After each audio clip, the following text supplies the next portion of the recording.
Chers élèves et internautes, bonjour. Aujourd'hui, nous allons voir les différents types d'altérations. Mais tout d'abord, rappelons-nous des effets que font les altérations sur une note. Tout d'abord, il y a le dièse qui ressemble à une échelle et qui fait monter le son de la note d'un demi-ton. Ensuite, nous avons le bémol qui ressemble à un B et qui fait baisser le son de la note d'un demi-ton. Quant au bécard, il annule l'effet du dièse et du bémol. Je profite pour vous rappeler que les altérations se placent toujours devant la note. Revenons à présent au sujet qui nous intéresse aujourd'hui.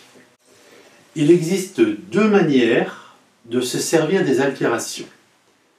Il y a d'abord celle qu'on appelle l'armure. Ce sont les altérations que l'on place à la clé.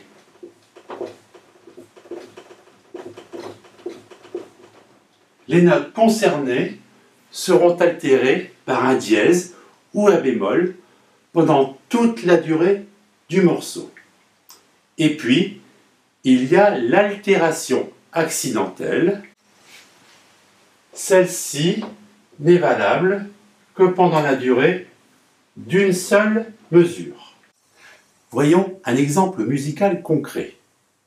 L'ouverture des Noces de Figaro, un opéra écrit par Mozart.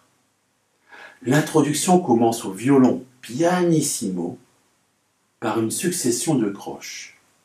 Écoutons-le.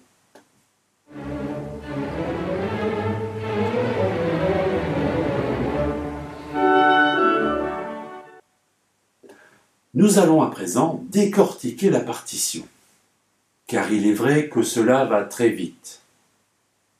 Nous avons une armure avec deux dièses, Fa et Do. On peut donc en conclure que tous les Fa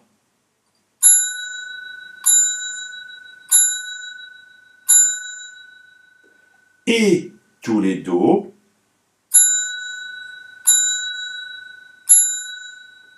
seront altérés. À présent, regardons les altérations accidentelles. Nous avons tout d'abord le sol dièse que l'on trouve deux fois dans la mesure.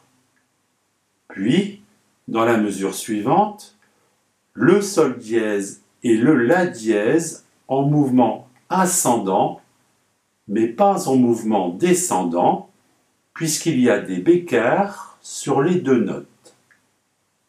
Il y a ensuite un ré dièse qui devient ré normal tout à la fin du morceau, puisque nous avons changé de mesure.